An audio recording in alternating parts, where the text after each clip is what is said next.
அந்த வகையில் பார்த்தா எம்பி நீயே வந்துட்ட, உன்னுடைய அல்லக்கைகள் தானே, அவர்கள் எங்கே அப்படிங்கிறது கேட்டிருக்காங்க.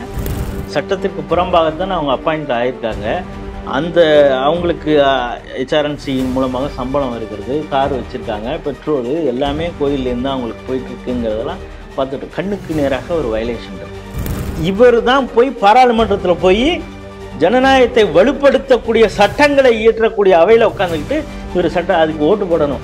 இந்த லட்சணத்தில் இந்த வெற்றிக்கு மிகப்பெரிய அளவில் உதவியது 2 பேர். ஒன்று நம்ம தமிழகத்தை சார்ந்த முதல்வர் ஸ்டாலின். அவர் எப்படிங்க என்டிஏ ஜெயிக்கிறதுக்கு அவர் எப்படி காரணமாக இருப்பார் அப்படின்னா, அவருடைய புத்திரர் உதயநிதி ஸ்டாலின் அவர் தான் சனாதனத்தை ஒழிக்கணும்னு கிளம்பினார். சீனா என்ற பெயர் சொல்ல பயப்படுகிறார் மோடி அப்படின்லாம். எது சீனாவோடு MOU சைன் பண்ண இது வரைக்கும் எதனால் ஒப்பந்தம், என்ன ஒப்பந்தம் போட்டிருக்காங்க, ஒலிம்பிக்கு பார்க்க போகிறேன்னு போயிட்டு அந்த அரசாங்கத்தோடு ஏதோ கம்யூனிஸ்ட் கட்சியோடு ஒரு டீல் போட்டிருக்கீங்களே, என்ன டீல் அப்படின்னு இப்போது வரைக்கும் கேட்டுக்கிட்டு இருக்காங்க. அதை பதிலை காணலாம். இது ஒரு பக்கம்.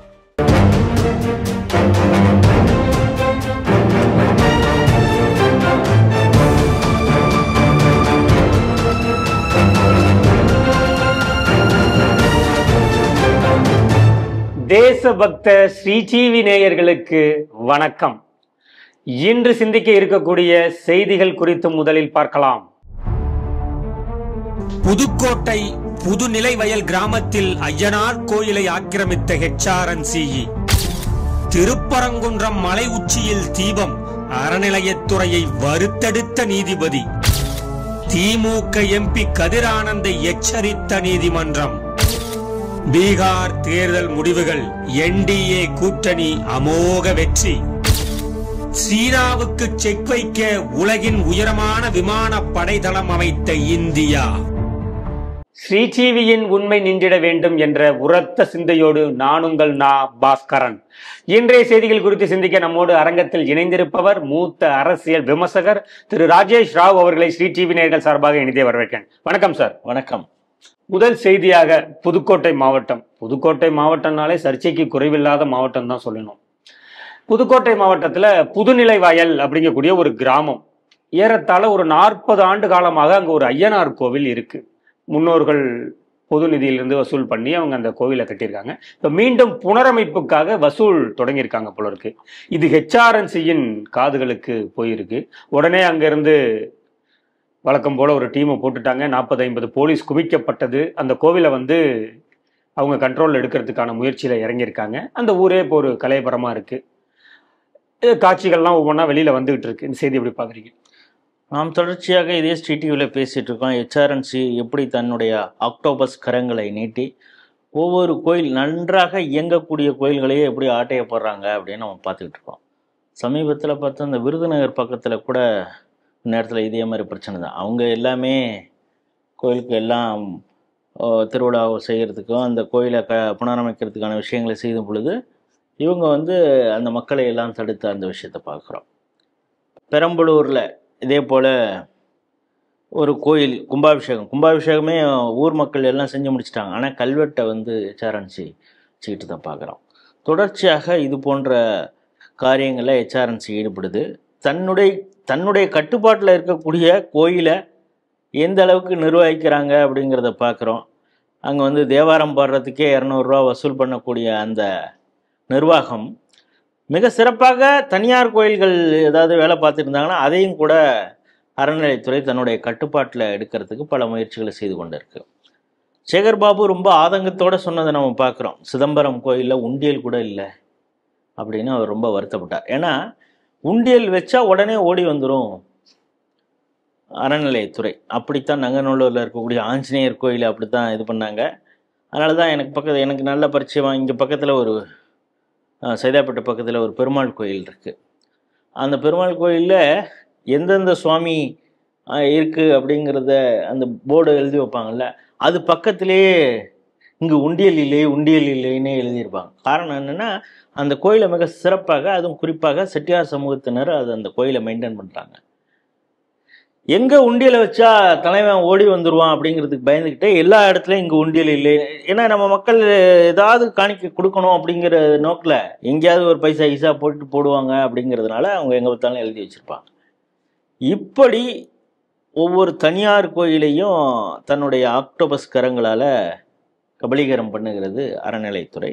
இப்போ நீங்கள் சொல்லக்கூடிய இந்த புதுக்கோட்டையிலே இதே போன்ற விஷயங்கள் தான் ஈடுபடுறாங்க. அவங்க என்ன சொல்கிறாங்க, நாங்கள் வசூல் பண்ணி எல்லாம் பண்ணிகிட்ருக்கோம், இப்பொழுது நீ அந்த கோயிலில் இறங்கி இந்த வேலையெல்லாம் செய்யக்கூடாதுன்னு தடுக்கிறாங்க அறநிலையத்துறை அப்படின்னு அந்த வாய்ஸ் எல்லாம் அந்த வீடியோலேயே வருது.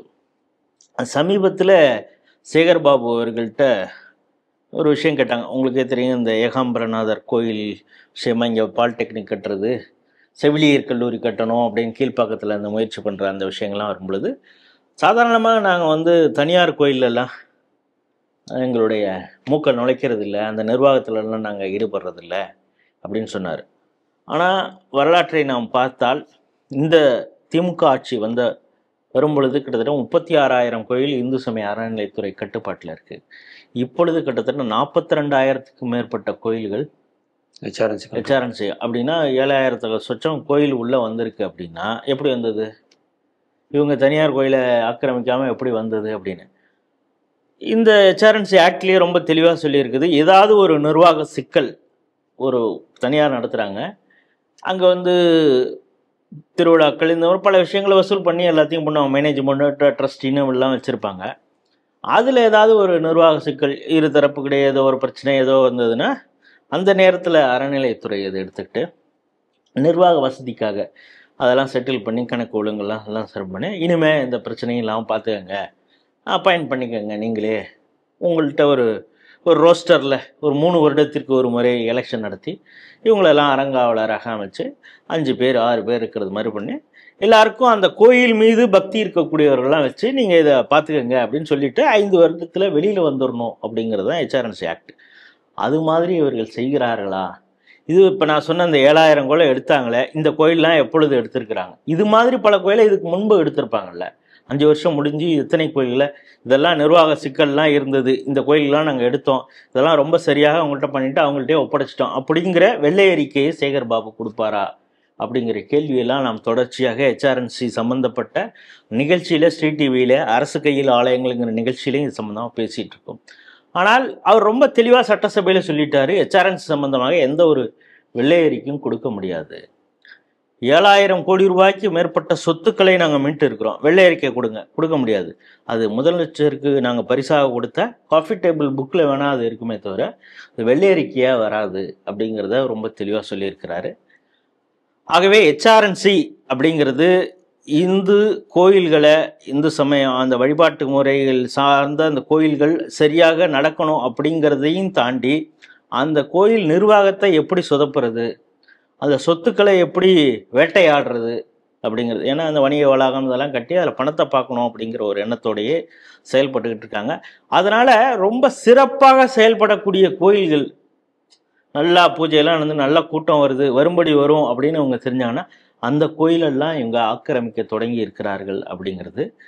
இந்த ஆட்சி மீண்டும் 2026 வந்தால் இன்னும் சிறப்பாக பல இடங்களில் பல கோயில்கள் நடந்துட்டு, ஒவ்வொரு தெருவில் கூட ஒரு சின்ன ஒரு கோயில், அதை ரொம்ப அந்த தெருவில் இருக்கிறவங்க கூட சூப்பராக மெயின்டைன் பண்ணிகிட்டு இருக்காங்க. அதில் பல கூட்டங்கள், குறிப்பாக பிரதோஷமாக இருக்கட்டும், சங்கடஹர சதுர்த்தி, இதெல்லாம் பெரிய லெவலில் கூட்டம் வர வந்திருக்காங்க. இங்கே வருமானம் ஆகுது அப்படின்னு தெரிஞ்சால் அங்கேயும் ஒரு உண்டியலை வச்சு அந்த கோயிலையும் ஆக்கிரமிக்க தொடங்கும் இந்த ஹெச்ஆர்என்சி. ஆகவே மக்கள் விழிப்போடு இருக்க வேண்டும். இந்த ஹெச்ஆர்என்சி அப்படிங்கிறது கோயில்களை நிர்வகிக்கக்கூடிய துறையாக இல்லாமல் இது இந்து வழிபாட்டு முறையையும் அந்த கோயில்களையும் கொள்ளையடிக்கக்கூடிய ஒரு துறையாக மாறிக்கொண்டு இருக்கிறது அப்படிங்கிறது தான் இந்த செய்தி. அடுத்த செய்தியாக திருப்பரங்குன்றம், அது கடந்த ஓராண்டு காலமாகவே அதில் ஒரு பிரச்சனையை உருவாக்கிக்கிட்டே தான் இருக்காங்க. இப்போ சமீபத்தில் கூடிய இந்து முன்னணியின் பேரியக்கத்தின் தலைவர் காடேஸ்வரா சுப்பிரமணியம் ஒரு அழைப்பு விடுத்திருந்தாரு. கார்த்திகை தீபத்தை திருப்பரங்குன்றம் வாரீர் அங்கே ஏற்றுவோம் அப்படின்னு சொல்லிட்டு. திருப்பரங்குன்றம் மலை மீது அந்த தீபத்தூணில் கார்த்திகை விளக்கு ஏற்றுவதற்கு 1990களிலேயே நீதிமன்றம் அனுமதி கொடுத்துருச்சு. ஆனாலும் இந்து அறநிலையத்துறை அதற்கு அனுமதி கொடுப்பதில்லை. இந்த முறையும் அது ஒரு வழக்காக மதுரை உயர்நீதிமன்றத்துக்கு போயிருக்கு.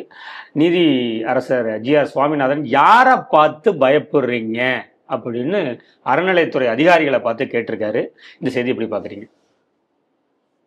திருப்பரங்குன்றம் பல சர்ச்சைகளாக போயிட்டு இருக்கு அப்படின்னு சொன்னீங்க. ஒன்று வந்து அந்த சர்ச்சையை முதல்ல ஆரம்பித்து வச்சதுன்னு யாருன்னு பார்க்குறோம்.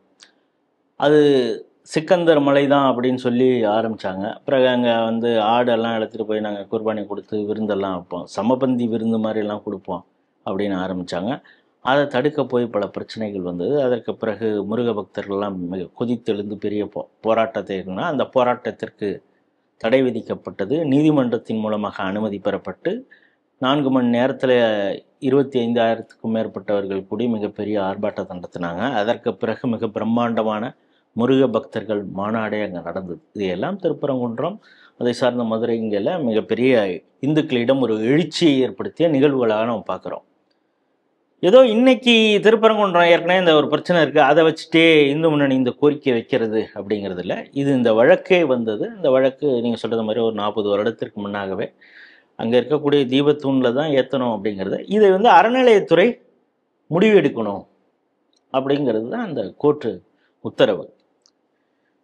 நாம் பார்த்துக்கிட்டு இருக்கோம் தொடர்ச்சியாக அறநிலையத்துறைக்கு இந்த நீதிமன்றங்கள் எத்தனை உத்தரவுகளை போட்டாலும் அந்த உத்தரவுகளை செயல்படுத்துறது எப்படி?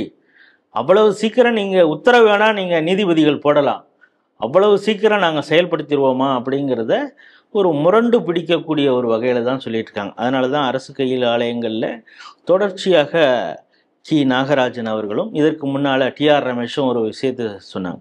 அதாவது கண்ணுக்கு நேராக இருக்கக்கூடிய ஒரு வயலேஷன் அப்படிங்கிறது என்னென்னா, பல கோயில்களுக்கு இஓ அப்பாயின்மெண்ட்டுங்கிறதே ஹெச்ஆர்என்சி ஆக்ட் படி அவங்களுக்கு இப்போ ஸ்ரீரங்கம் கோயில் முதற்கொண்டு சட்ட ரீதியான ஒரு அப்பாயின்மெண்ட்டே இல்லை.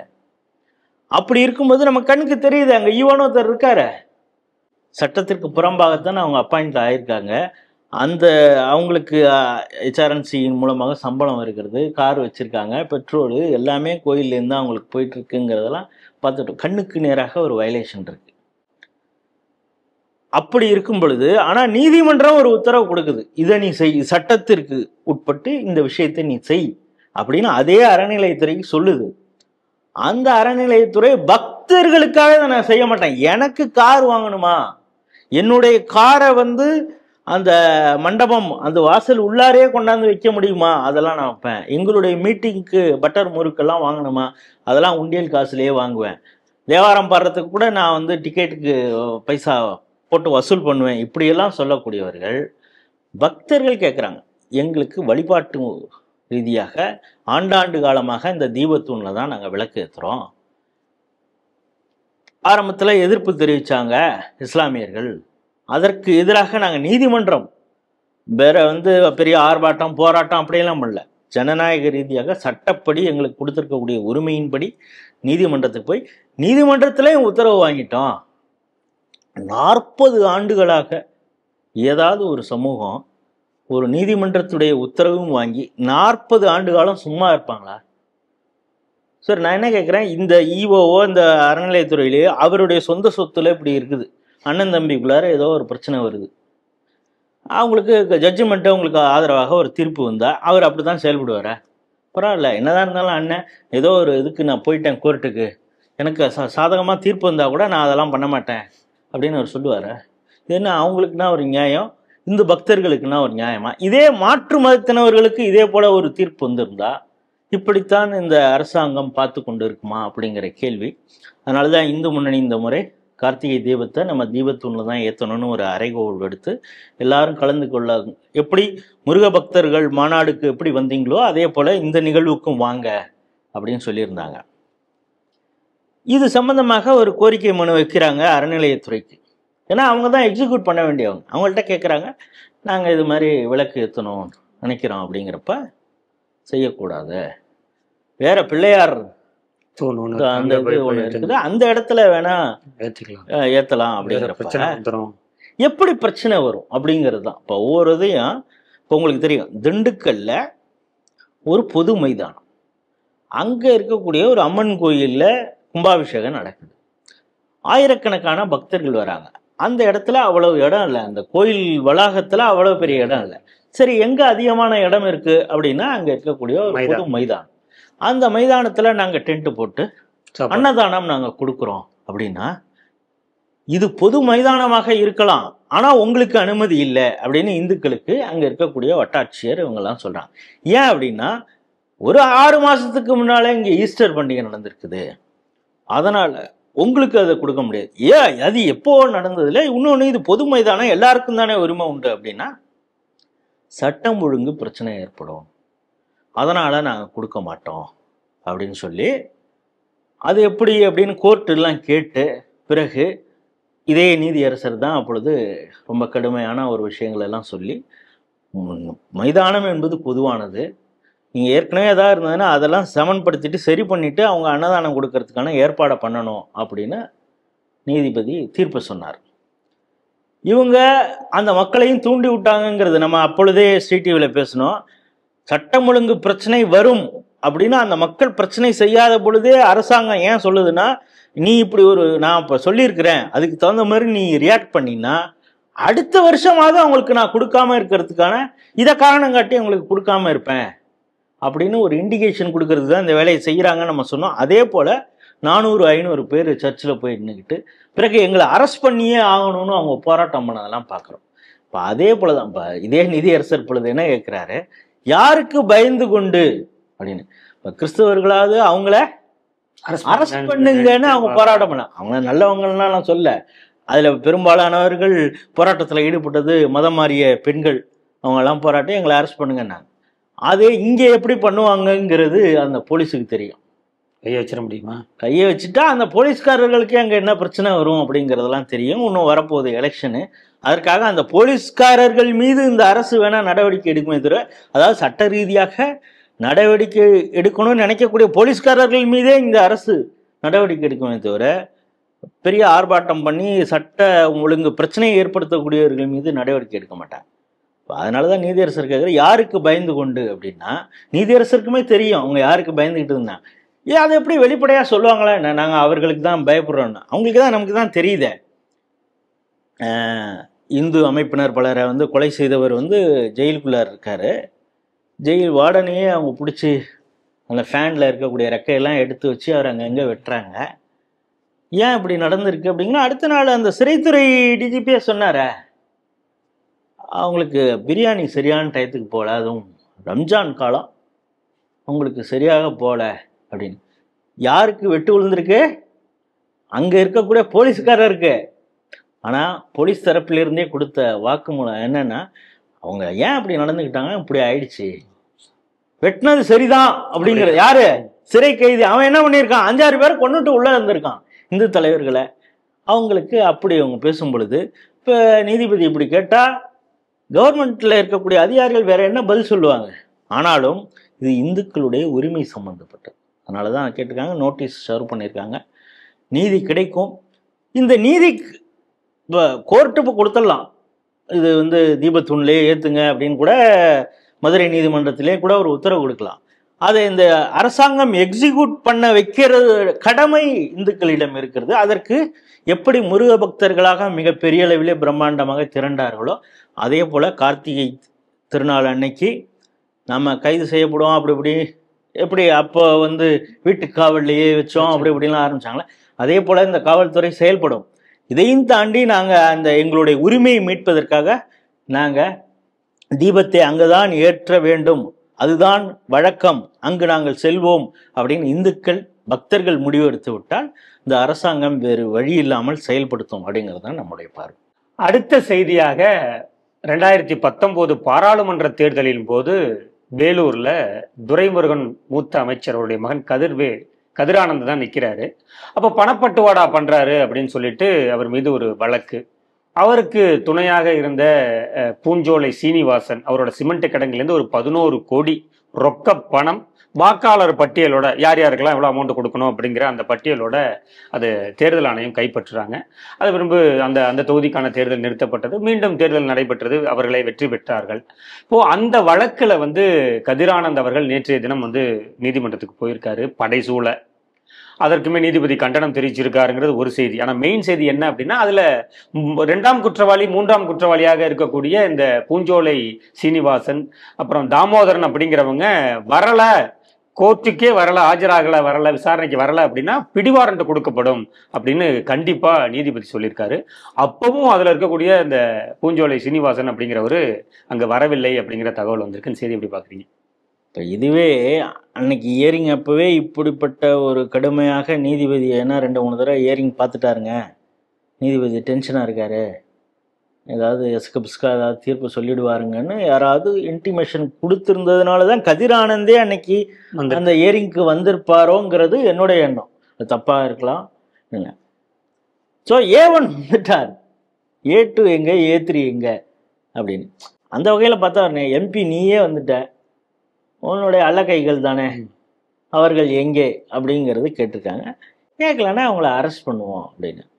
இதை விட பிளாட்டண்டாக இந்த திமுக தேர்தலின் போது எப்படிப்பட்ட ஜனநாயக படுகொலையை செய்யும் அப்படிங்கிறதுக்கு வேற என்ன உதாரணம்னு நமக்கு தெரியல. ஆனால் இந்த வாக்காளர் பட்டியலை திருத்தணும் அப்படின்னு தேர்தல் ஆணையம் முனைந்தால் இது ஜனநாயக விரோதம், நம்மளுடைய வாக்கையே பறித்தார்கள் அப்படின்னு. வாக்கை வாங்கினதுக்கு, காசு கொடுத்து வாங்கினதுக்கு இந்த கேஸு பாருங்க, எல்லாம் அடுத்தடுத்து. அவர் ஆவேசமாக உட்காந்து வீடியோ பேசிட்டு இருந்தார். நம்முடைய வாக்கு இது வாக்கு பறிப்பு.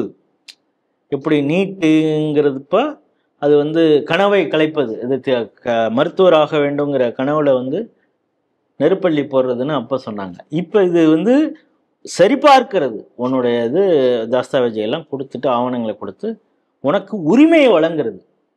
நீ முதல்ல அங்கே இருந்த, இங்கே இருந்த, அங்கே உனக்கு வாக்கு இருந்தது, சில நேரங்களில் ஒரு தடவை வாக்கு போட்டிருக்க, அடுத்த தடவை திடீர்னு உன்னுடைய வாக்கு இல்லாமல் இருந்திருக்குது, இப்போ கடைசியாக இங்கே வந்திருக்க, இங்கே இருப்பதற்கான அதான் சொல்லு, உன்னோட இதை இன்க்ளூட் பண்ணுறோம், அடுத்த தடவையிலேருந்து இங்கே எலெக்ஷனில் நீ ஓட்டு போடு அப்படிங்கிறத ஒரு சரிப்படுத்துறதுக்கு. எப்படி இஷ்டத்துக்கு நான் நினச்சப்ப டேக்ஸ் கட்டுவேன், திடீர்னு 2 வருஷத்துக்கு கட்ட மாட்டேன், திடீர்னு ஏதோ ஒரு நோட்டீஸ் வரும், அந்த நோட்டீஸ் வரதுக்கு பயந்துக்கிட்டு இன்கம் டேக்ஸில் இருக்கிறவங்களுக்கு காசு கொடுத்துட்டு கரெக்ட் பண்ணிவிட்டு அந்த 2 வருஷம் ஏதோ ஓட்டிட்டு ஃபைன் ஏதோ ஒன்று கட்டிட்டு திரும்ப டேக்ஸ் கட்டாமல் போட்டுட்டு திடீர்னு இதாக இப்படியெல்லாம் பார்த்துருக்குறோம்.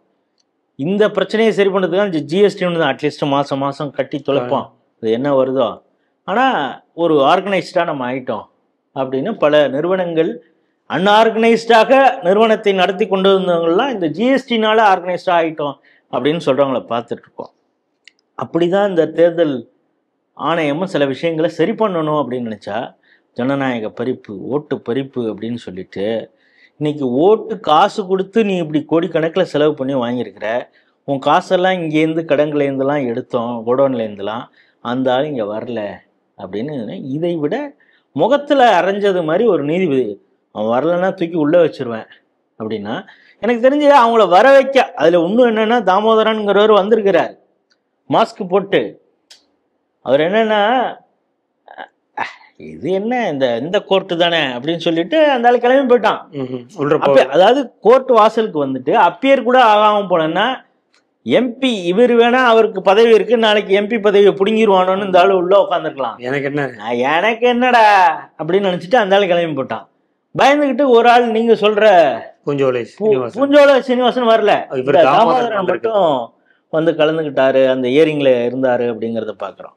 அப்படிங்கிறப்ப நீதிமன்றத்தை இவர்கள் எப்படி பார்க்குறாங்க, ஜனநாயகத்துடைய மாண்பை காப்பதற்காக இருக்கக்கூடிய என்னன்னா இவர் தான் போய் பாராளுமன்றத்தில் போய் ஜனநாயகத்தை வலுப்படுத்தக்கூடிய சட்டங்களை இயற்றக்கூடிய அவையில் உட்காந்துக்கிட்டு இவர் சட்டம் அதுக்கு ஓட்டு போடணும்.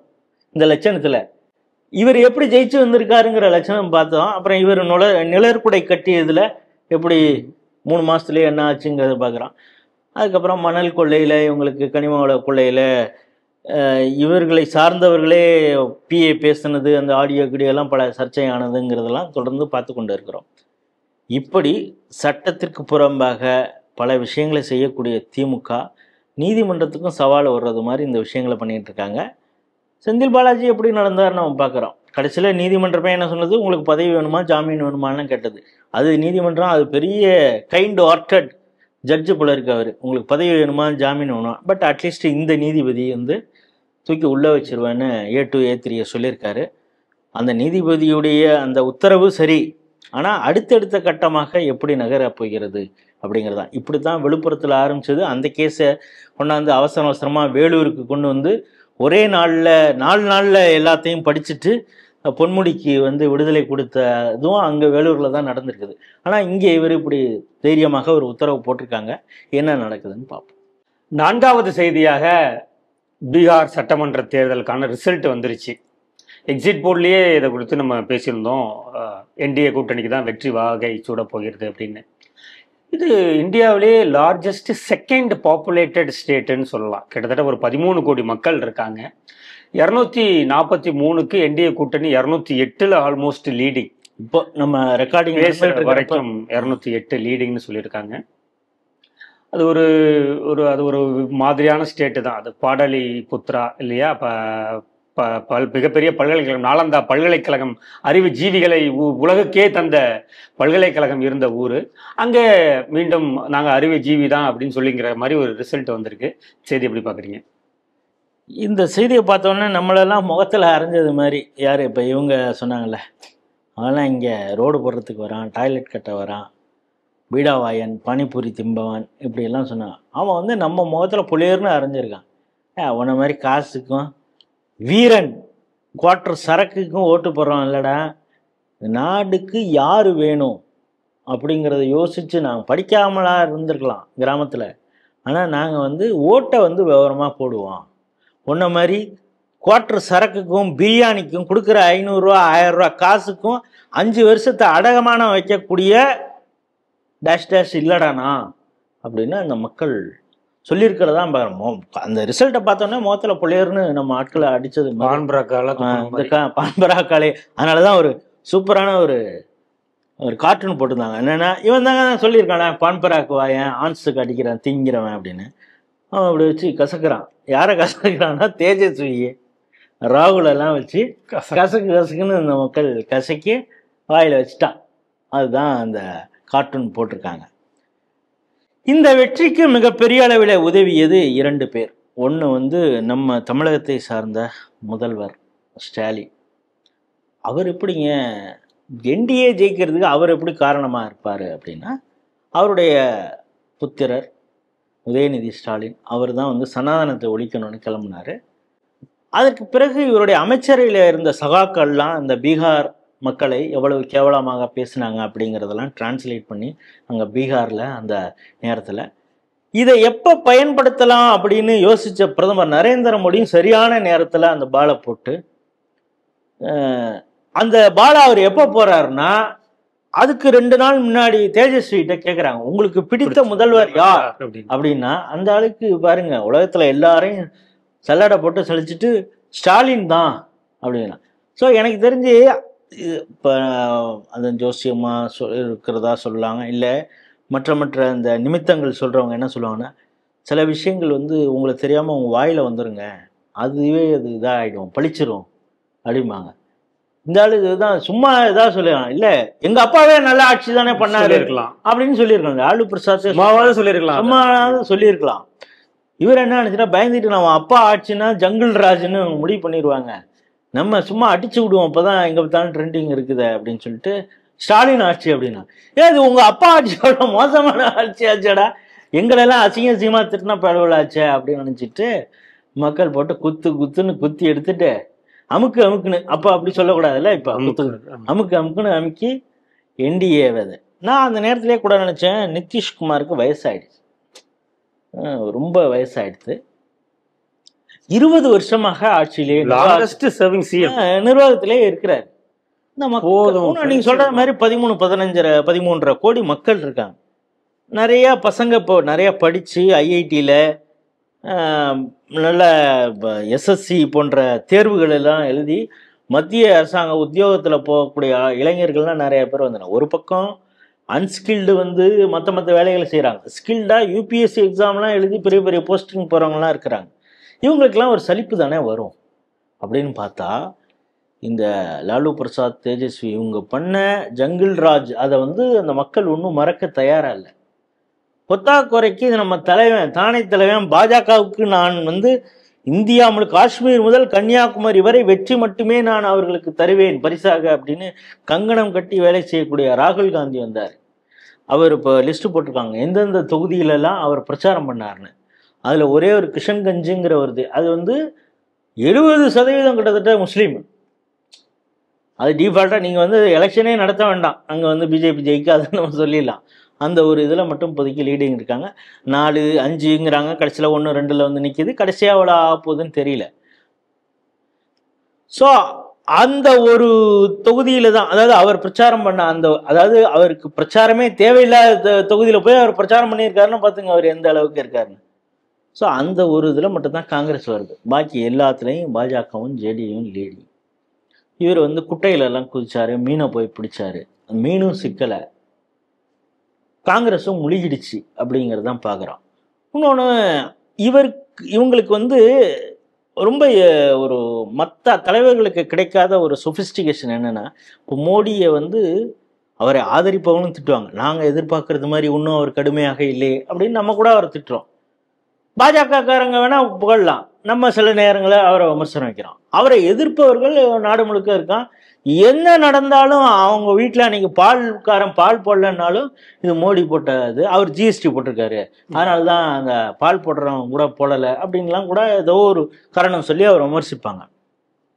ஆனால் இந்த ராகுல் காந்தி இதுவரை சந்தித்த தேர்தலில் 95 தோல்விகளை மட்டுமே அவர் பெற்றிருக்கிறார். இது 96வது தோல்வி அப்படிங்கிறார். வெற்றிகரமாக அவர் 96வது தோல்வியை அடைய போகிறார் அப்படின்லாம் வந்து அழகாக மேப்பு போட்டு எங்கெங்கெல்லாம் இவர் ஒரு லீடராக பரிணமித்து காங்கிரஸில் வந்த பிறகு எத்தனை தோல்விகள் இவர் சந்திச்சிருக்கிறார் அப்படின்னு பெரிய லிஸ்ட்டே போட்டிருக்காங்க. இதில் 96வது தோல்வி. ஸோ அவரை பொறுத்தளவு இது ஒரு பெரிய மேட்ரு கிடையாது, சப்ப மேட்ரு, ஜிஜிபி அப்படின்ட்டு அவர் போயிடுவார். ஆனால் தேஜஸ்விங்கிறவர் ஒரு இளைஞர், அவர் ஏற்கனவே துணை முதல்வராக நிதிஷ்குமாரோட இருந்திருக்கிறார். அவருக்கு இருக்கணும்னு தோணாதா? அப்போ துணை முதல்வர், இப்போ நான் முதல்வராக இருக்கணும்னு. ஆனால் அவர் வந்து இந்த பாறாங்கல்ல கட்டிக்கிட்டு கடப்பாறை நீச்சலில், நானும் இவருக்கும் நீச்சல் தெரில போல இருக்கு, இவருக்கு கடப்பாறை நீச்சல் மட்டும்தான் தெரியும். சரி, அந்த பாறாங்கல்ல கட்டிக்கிட்டு அவனா கடப்பாறை நீச்சலை கற்றுக்கிறேன்னு கிணத்துல குதிப்பானா? அந்த ஆளும் போய் சொன்ன 29, 30ன்னு வந்து நிற்கிது. ஆனால் இந்த பக்கத்தில் பார்த்தீங்கன்னா என்டிஏ வந்து கூட்டணியை அமைச்சதுலேயே ரொம்ப எந்த ஒரு பிரச்சனையும் இல்லாமல், நானே கூட யோசித்தேன் நிதிஷ்க்கு இவ்வளவு சீட்டு கொடுக்கணுமா. அப்போ அதான் சொல்லியிருந்தேன், வயசு சரி ஆயிடுச்சு, இந்த இளைஞர்கள் இவரை லைக் பண்ணுவாங்களா, 20 வருஷத்துமாக இருக்கிறதுனால அந்த ஒரு ஆன்டி இன்குமென்சி இயல்பாகவே இருக்குமே அப்படின்னு. ஆனால் இப்போ இதை பார்த்தா ப்ரோ இன்குமென்சி ஆகி அவர் வந்து இன்னும் மக்கள் வந்து நல்ல மரியாதையோடு தான் பார்க்கிறார்கள். அதுக்கப்புறம் ராம்விலாஸ் பாஸ்வானுடைய மகன் சிராக் பாஸ்வான் 29 சீட்டு அவர் கொடுத்துருந்தாங்க, கிட்டத்தட்ட 22, இப்போ 19, 22 மாறி மாறி வருது. ஏனியா இன் பிட்வீன் 18 to 19 இல்லைன்னா 20க்குள்ளார அவர் வராரு. அதுவும் ஒரு நல்ல ஸ்ட்ரைக் ரேட். ஆகவே இந்த கூட்டணி, இந்த மாஞ்சின்னு ஒருத்தர், இவங்கெல்லாம் வச்சுக்கிட்டு ஒரு விதமாக கூட்டணியை நல்ல விதமாக இது பண்ணி, இப்போ அந்த மீடியாக்கள்லாம் என்ன பேசுது, நிதிஷ்குமார் இல்லாமலே கூட பாஜக ஆட்சி அமைக்கும், அவரை கழட்டி விட்டுருவாங்களா?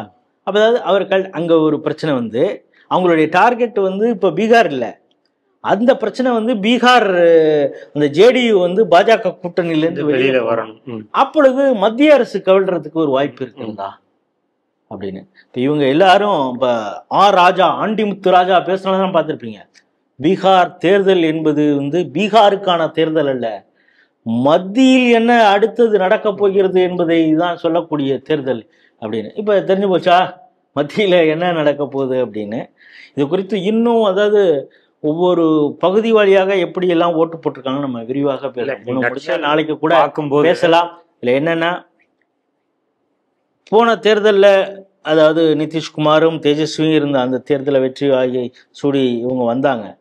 அப்பொழுது என்ன ஒரு காம்பினேஷன் சொன்னாங்கன்னா, மை காம்பினேஷன் அப்படின்னா, முஸ்லீம் யாதவ் உங்கள் கன்சால்டேட்டாக ஓட்டு போட்டால் நம்ம ஜெயிச்சலாம், அதே மாதிரி ஜெயிச்சிட்டாங்க. பட் இந்த முறை என்னன்னா மீ காம்பினேஷன் அப்படின்ட்டாங்க. என்னடா மீ காம்பினேஷனா? மகிழா, பெண்கள். மோடியுடைய பெரும்பாலான திட்டங்கள் பெண்களுக்கான திட்டங்கள், நலத்திட்டங்கள். அவங்களுக்கு பாதுகாப்பை உறுதி செய்யக்கூடாது. உண்மை வாழ்க்கை தரத்தை உயர்த்துறதுங்கிறது ஒன்றே, பாதுகாப்பு. ஏன்னா லல்லு பிரசாத் ஆட்சியில் ஜங்கிள் ராஜில் எப்படி இருந்தது, யாரும் வீட்டை விட்டே வர முடியாத ஒரு சூழல் இருந்ததுங்கிறது. இந்த மகிழா அப்படிங்கிறப்ப ஏதோ ஒரு குறிப்பிட்ட கேஸ்டில் இருக்கிறது மட்டும் இல்லை, irrespective of all the caste. அதுக்கப்புறம் என்னடான்னா எக்கனாமிக்கலி பேக்வர்ட் கிளாஸ்.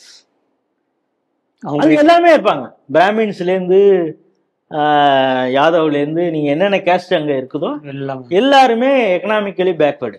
இந்த காம்பினேஷன் அப்படிங்கிறது இன்னும் இந்த சீமாஞ்சல்ங்கிற முஸ்லீம் அதிகமாக இருக்கக்கூடிய பகுதியில் புண்ணியவான் ஓவேசியோடைய ஆதரவுனால அவர் கொடுத்த ஓட்டை பிரித்ததுனால அங்கே பாஜகவும் எதிர்ப்பத கிட்டத்தட்ட 24 தொகுதிகள் இருக்கிறது. அதில் 17க்கும் மேற்பட்ட தொகுதிகளில் ஜேடியு பிஜேபி வந்து முன்னணியில் இருக்குது அப்படிங்கிற செய்தி வருது.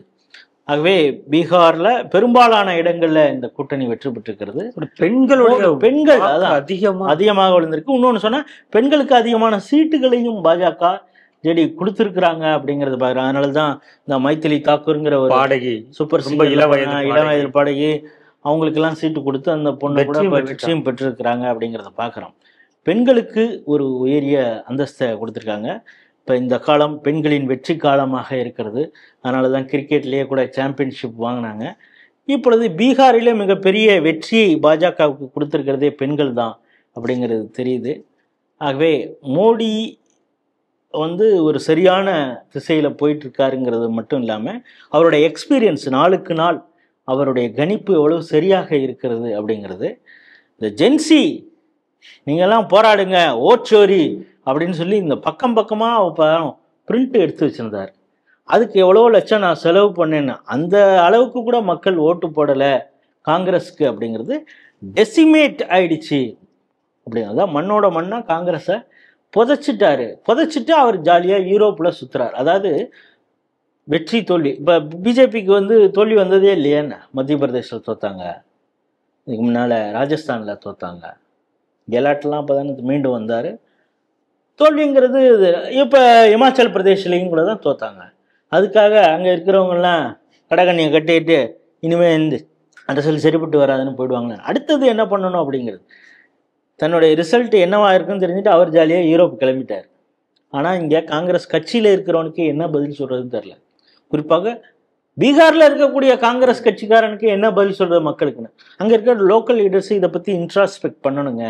என்னமோ தவறு நடந்திருக்கு, எங்களுடைய ஸ்ட்ராட்டஜியில் ஏதோ தப்பு இருக்குது அப்படின்னு இந்துக்களுக்கு எதிராக தொடர்ச்சியாக பேசுகிறாங்க. அதனால தான் சரியான நேரத்தில், அதாவது வளர்ச்சி திட்டங்களை ஒரு பக்கம் மோடி பேசுகிறது ஒரு பக்கம் இருந்தாலும் எமோஷனலாக கனெக்ட் பண்ணுறது. இப்போ சீதாவுக்கு அங்கே கோயில் கட்டுவோன்னு சொன்னதாக இருக்கட்டும், ஆனால் அந்த ராமர் கோயிலை கிண்டல் பண்ணி லாலு பிரசாத் பேசுனதாக இருக்கட்டும், சத் பூஜாவுக்கு பெரிய அளவில் பாஜக ஆதரவாக இருந்த பொழுது அதையும் பீகாரிகள் அதிகமாக செய்யக்கூடிய அந்த அதையும் இவங்க கிண்டல் பண்ணாங்க. மகா கும்பமேளாவை லாலு பிரசாத் தேஜஸ்வி எல்லாம் கிண்டல் பண்ணாங்க. இதையெல்லாம் சரியாக பாயிண்ட் அவுட் பண்ணி மோடி அந்த எமோஷனல் ப்ளஸ் வளர்ச்சி எல்லாத்தையும் பேசுனது அந்த கேம்பெயின் எடுபட்டிருக்கு அப்படிங்கிறது.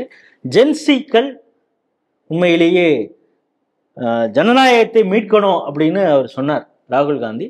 அதைப்படி அவங்க சரியாக செயல்பட்டிருக்காங்க அப்படிங்கிறதுக்கு. அதனால தான் இந்த வெற்றியில ராகுல் காந்திக்கும் பங்கு இருக்கிறது அப்படின்னு தான் அந்த செய்தி காட்டு.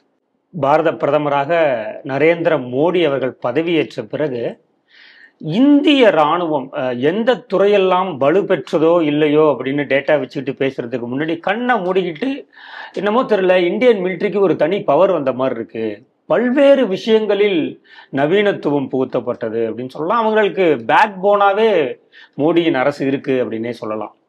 அது வந்து பல்வேறு விஷயங்கள், ஒரே வார்த்தையை சொல்லணும்னா பல்வேறு விஷயங்கள். அப்படி இருக்கும்போது நியோமா அப்படிங்கக்கூடிய ஒரு ஏர் பேஸை வந்து இவங்க வந்து கட்டமைச்சிருக்காங்க. இது சீனாவுக்கு எதிராகன்னு சொல்ல முடியாது, நம்மை இன்னும் பாதுகாத்துக் கொள்வதற்காக அப்படிங்கிறது தான். அது கடல் மட்டத்தில் இருந்து சுமார் 13,700 அடிங்கிறாங்க. 230 கோடி செலவில் இது கட்டப்பட்டு இருக்கிறது. இந்த செய்தி எப்படி பார்க்குறீங்க?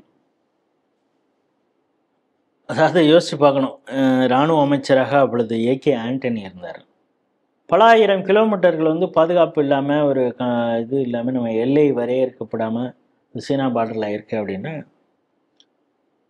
அவங்களுக்கு வசதி இருக்கு, அவங்க எல்லாம் பண்ணிக்கிறாங்க. நம்மள்ட்ட பணம் இல்லை, நம்ம அங்கே ரோடு கூட போட முடியல அப்படின்னு பேசின பாராளுமன்றத்தில் பேசிய வீடியோ காட்சி இருக்கு, இப்பொழுதும் இருக்கிறது. ஆனால் இப்போ யோசிச்சு பார்க்குறோம். ஆனால் இந்த ராகுல் காந்தி, அந்த காங்கிரஸ் கட்சியை சேர்ந்த ராகுல் காந்தி வந்து எவ்வளவோ கிலோமீட்டர் உள்ள சீனா உள்ள வந்துருச்சு அப்படின்னு இப்பொழுது வரை தொடர்ச்சியாக அவர் பேசி சீனா என்ற பெயர் சொல்ல பயப்படுகிறார் மோடி அப்படின்லாம் எது சீனாவோடு எம்ஓயு சைன் பண்ண இது வரைக்கும் எதனால் ஒப்பந்தம் என்ன ஒப்பந்தம் போட்டிருக்காங்க, ஒலிம்பிக்கு பார்க்க போகிறேன்னு போயிட்டு அந்த அரசாங்கத்தோடு ஏதோ கம்யூனிஸ்ட் கட்சியோடு ஒரு டீல் போட்டிருக்கீங்களே, என்ன டீல் அப்படின்னு இப்போது வரையும் கேட்டுக்கிட்டு இருக்காங்க. அதை பதிலை காணலை. இது ஒரு பக்கம். நமக்கு தெரியும் டோக்லாம் பிரச்சனை வந்தது. அப்போ சுஷ்மா ஸ்வராஜ் அவர்கள் மத்திய வெளியுறவுத்துறை அமைச்சராக இருந்தாங்க. சீனா எப்படிப்பட்ட இன்கர்ஷனில் ஈடுபடுது, அது வந்து ஒரு எக்ஸ்பேன்ஷன் ஆக்டிவிட்டியில் எப்படி ஈடுபடுறாங்க, இடத்தை வந்து பிடிக்கணும் அப்படிங்கிறது தான் அந்த சவுத் ஈஸ்ட் அந்த நம்ம ஆசிய பகுதிகளில் அவங்களுடைய ஆக்டோபஸ் கரங்களை நீட்டணும் அப்படிங்கிறது. அதற்கு உதவியாக பாகிஸ்தானையும் அவங்க பக்கத்தில் வச்சுருக்காங்க. இந்த பக்கம் இலங்கையில் நம்ம பார்க்குறோம் அம்பன் தோட்டா அந்த இது பண்ணது. பல இடங்களில் அவங்க இந்த விஷயங்களை பண்ணிகிட்ருக்காங்க. அப்படி டோகலாம் பிரச்சனை வரப்போ பாராளுமன்றத்தில் விவாதம் நடத்தி என்ன அங்கே நடந்தது அப்படிங்கிறத சொல்லும் பொழுது இதை நம்பாத ராகுல் காந்தி அப்பொழுது வந்து சீன எம்பசியில் போய் கேட்டார். அவங்க சொல்கிறாங்களே சரியா நீங்கள் என்ன பண்ணியிருக்கீங்க அப்படின்னு. ஸோ அவங்க சொல்கிறது தான் அத்தன்டிக் இன்ஃபர்மேஷன், இந்திய அரசாங்கம் சொல்வது அல்ல அப்படிங்கிறது மாதிரிலாம் அவர் நடந்து கொண்டதெல்லாம் பார்க்குறோம். டோகலாம் பிரச்சனை அதுக்கு பிறகு பார்த்தோம், நம்ம கால்வான் பள்ளத்தாக்கில் கையாலேயே நம்ம இராணுவ வீரர்களை அடித்து நம்ம ரொம்ப தெளிவாக சொல்லிட்டோம். ஏன்னா அந்த இராணுவ வீரர்கள் உயிர் தியாகம் செய்தார்கள், அந்த உயிர் தியாகம் மதிக்கப்பட வேண்டும். குறிப்பாக ராமநாதபுரத்தை சேர்ந்த பழனி அப்படிங்கிற ஹவில்தாராக இருந்தவர், அவர் தலைமையில் தான் இராணுவ வீரர்கள். இது வந்து ஏதோ துப்பாக்கியால் சொல்கிறது இதெல்லாம் கிடையாது, கையாலே அடிக்கிறது, கட்டையால் அடிக்கிறது, குச்சியால் அடித்து விரட்டுறது, அது மாதிரி அடித்து அவர்கள் சீன தரப்பில் அவங்க வந்து அந்த இராணுவ வீரர்களே மதிக்கலை அப்படின்னு சொல்லி அந்த இராணுவத்துக்குள்ளாரையே ஒரு ஆதங்கம் இருக்கிறது அப்படின்னு பல ஜியோ பாலிட்டிக்ஸ் பற்றி பேசக்கூடிய பல செய்தி நிறுவனங்கள்லாம் இந்த விஷயத்தை தெளிவுபடுத்துகிறாங்க. 44 பேர் அங்கே இறந்து போயிருக்காங்க அப்படின்னு சைனா பக்கம் சேர்ந்த இராணுவ வீரர்கள். நம்ம இதில் 22 பேர், அது 20 பேர். அதில் பழனிக்கு வந்து டேராடூனில் நம்ம இராணுவ பயிற்சி இதில் கூட அவருக்கு சிலையெல்லாம் கூட வச்சு நம்ம அவருக்கு மரியாதை செலுத்தியிருக்கிறோம். ஆனால் அங்கே தரப்பில் இராணுவ வீரர்கள் இத்தனை பேர் இறந்துருக்காங்க. ஏன்னா இதை நீங்கள் சொல்லிட்டீங்கன்னா அவங்களுக்கு அது ஒரு தோல்வியாக இருக்கும் அப்படிங்கிறதுனால அவங்க அதை வெளியிலேயே சொல்கிறாங்க. ஆனால் அந்த கோபமும் அவங்களுக்கு இருக்குது. உடனே அந்த பக்கத்தில் கல்வானுக்கு அந்த பகுதியில் சீனா பக்கத்தில் அவங்களுடைய இராணுவ தளத்தெல்லாம் அங்கே வந்து ரேடார் இருக்குது, அதுக்கப்புறம் வெடிமருந்து வச்சிருக்க கிடங்குகள் இருக்குது, ஏவுகணை தளம் இருக்குது. அதே மாதிரி திபெத்தில் வந்து கர்பவுண்டி அப்படிங்கிற ஒரு இது வந்து நம்ம லிடாக்கில் இப்போ நியோமா இப்போது விமானத்தளம் இதுக்கு நேர் எதிராக அவங்களும் வச்சுருக்காங்க. ஆனாலும் நம்ம வந்து ரொம்ப சொபிஸ்டிகேட்டடாக இங்கேயும் விமானங்களை வந்து இறக்குறதா இருக்கட்டும், இராணுவத்தை வந்து உடனே ஷிப் பண்ணுறதா இருக்கட்டும், ஆயுதங்கள், உணவு எல்லாத்தையும் எவ்வளோ விரைவாக ஏன்னா இது இல்லாமல் தான் வந்து நம்ம இந்திய சீன போரில் தோல்வியாகக்கூடிய சூழ்நிலை. இன்னொன்று, சீனாவின் வார்த்தையை நம்பி நேரு ஏமாந்தார், சீனி இந்தி பாய் பாய்னு சொல்லி அதில் ஏமாந்தார் அப்படிங்கிறது. இப்பொழுது கூட எஸ்சிஓ மாநாட்டுக்கு போயிட்டு வந்தார், ஷாங்காய் போயிட்டு வந்து அங்கே வந்து ஜின்பிங்கை சந்தித்தார், ரஷ்யாவுடைய அதிபர் புட்டினை பார்த்தார். புட்டின் கார்லேயே உட்காந்துருந்தா 45 நிமிஷம் அவங்க பேசுனாங்க. அதுக்கு பிறகு தான் இந்தியா வந்து நான் வந்துட்டுருக்கேன் அப்படின்னு சொன்ன உடனே எல்லாம் கைதட்டினோடனே உயிரோட வந்துட்டேங்கிறதுனால கைதட்டுறீங்களா இல்லை சீனாவுக்கு போனேங்கிறதுக்காக கைதட்டுறீங்களான்லாம் அவர் சொன்ன அந்த வீடியோலாம் வைரல் ஆனது. அதை ஒட்டி அமெரிக்கா வந்து இவரை கொலை செய்வதற்கு திட்டமிட்டதா சிஐஏ ஏஜென்ட் மூலம் இப்படியெல்லாம் பேசுனாங்கிறத பார்க்குறோம். சீனாவுக்கு போயிட்டு புட்டினையும் பார்த்துட்டு ஜின்பிங்கெல்லாம் பார்த்து பேச்சுவார்த்தை சுமூகமாக நடந்து எல்லைப்புறத்தில் 2 இராணுவங்களும் எப்படி செயல்பட வேண்டும் அப்படின்லாம் பேசியாச்சு. ஆனாலும் இந்தியா இந்த இராணுவ விவகாரங்களில் சீனாவை நம்ப தயாராகலை. ஏன்னா ஹிஸ்ட்ரி அப்படி. அதனால் ஏதோ இன்னைக்கு பேசிட்டோம் அப்படின்னா அவனும் சும்மா இருந்துருவான் அப்படின்னு. இவர் என்ன சொல்றாரு, நாங்களும் நீ எப்படி உன் ஏரியாவில் ரொம்ப உன்னை வலுப்படுத்திக்கிறியோ அதே மாதிரி எங்கள் ஏரியாவில் நாங்கள் பார்த்துக்குறோம்ப்பா, நீ ஒன்றும் சண்டைக்கு வர போகிறதில்ல, நாங்களும் உன் பக்கம் சண்டைக்கு வர்றது. ஒருவேளை நீ ஏதாவது செய்யணும்னு நினச்சா நாங்களும் தயாராக இருக்கிறோம் அப்படின்னு காட்டுறதுக்காக தான் இந்த நியோமா 13,700 அடி கடல் மட்டத்திலேருந்து உயரத்தில் இது பண்ணியிருக்காங்க. இதோடு சேர்த்து என்ன சொல்கிறாங்கன்னா, அருணாச்சல் பகுதியில் இப்போ தான் வந்து பூர்வி பிரசாந்த் பிரஹார் அப்படின்னு ஒரு போர் பயிற்சி. அதாவது அது வந்து மற்ற இராணுவ பயிற்சிக்கும் இது வித்தியாசமாக இருக்கும். இது பெரும்பாலும் இந்த சீன இராணுவத்தினர் எப்படி ஹேண்டில் பண்ணுறது மாதிரியே அதுக்கு ஸ்பெசிஃபிக்காக அதுக்கான ஒரு பயிற்சி நடந்துகிட்ருக்கு. ஸோ இதையெல்லாம் கனெக்ட் பண்ணி பார்க்குறாங்க. ஸோ இந்தியாவும் உஷாராக தான் இருக்குது சீனாக்காரன் அவன் என்னதான் இருந்தாலும் சொன்ன பேச்சா அவன் சொல்ற, அதாவது விஜய் மாதிரி நான் சொல்றத நானே கேட்க மாட்டேன் அப்படிங்கிறது மாதிரி தான் சீனா. நீ இப்படி இருந்தீன்னா அதுக்கு தகுந்த மாதிரி நான் இருப்பேன் அப்படிங்கிறது மோடியும் அவர் தலைமையிலான அந்த ஆட்சியில் இருக்கக்கூடிய இராணுவ, இப்போ நீங்கள் சொன்னீங்க அவருக்கு பேக் போனாக அவங்களுக்கு இருக்கிறார் அப்படின்னு. சமீபத்தில் பார்க்குறோம் இராணுவ தளபதி பேசுவதாக இருக்கட்டும், சிடிஎஸ் சௌஹான் அவர் பேசுறதாக இருக்கட்டும். இப்பொழுது டெல்லி தாக்குதல் நடந்திருக்கு. இப்போ நாளைக்கு சொல்லட்டும் 2.0 operation Sindoor, we are ready, ஆனால் போனதை விட ரொம்ப மோசமாக இருக்கும் அப்படின்னு இராணுவ தளபதி சொல்றாருன்னா அரசாங்கம் அவர்களுக்கு எப்படிப்பட்ட சுதந்திரத்தை கொடுத்துருக்கு, டெசிஷன் எடுக்கிறதுக்கு அவங்களுக்கே எவ்வளவு அதிகாரத்தை கொடுத்துருக்குறதுலாம் பார்க்கும்போது இதெல்லாம் சேர்த்து தான் பார்க்கணும். அதனால வாயில பேசுறது அப்படிங்கிறது தாண்டி டெக்னாலஜிக்கல் வார்ஃபேருங்கிறது ஒன்று இருக்கு. ஏன்னா சீனா அதில் ரொம்ப கைதேர்ந்தது. அவங்க ரேடார் இதாக இருக்கட்டும், செயற்கைக்கோள் மூலமாகவே அவங்க தொல்லை கொடுக்கக்கூடிய அந்த வார்ஃபேர், ஸ்பேஸ் வார்ஃபேர்லாம் பண்ணக்கூடிய சீனாவை சந்திப்பதற்கு என்னென்னலாம் உண்டோ அதை இந்தியாவையும் தயார்படுத்த வேண்டுங்கிற எண்ணத்தோடு மத்திய அரசு செயல்படுகிறது. அதன் ஒரு பகுதியாகத்தான் இதுன்னு நான் பார்க்குறேன். இன்றைய 5 செய்திகள் குறித்து சிந்தித்து தனது கருத்துக்களை நம்மோடு பகிர்ந்து கொண்ட மூத்த அரசியல் விமர்சகர் திரு ராஜேஷ் ராவ் அவர்களுக்கு ஸ்ரீ டிவி நேயர்கள் சார்பாக நன்றிகளை தெரிவித்துக் கொள்கிறோம். நன்றி, வணக்கம். ஜெய் ஸ்ரீராம், வந்தே மாதரம். வந்தே மாதரம்.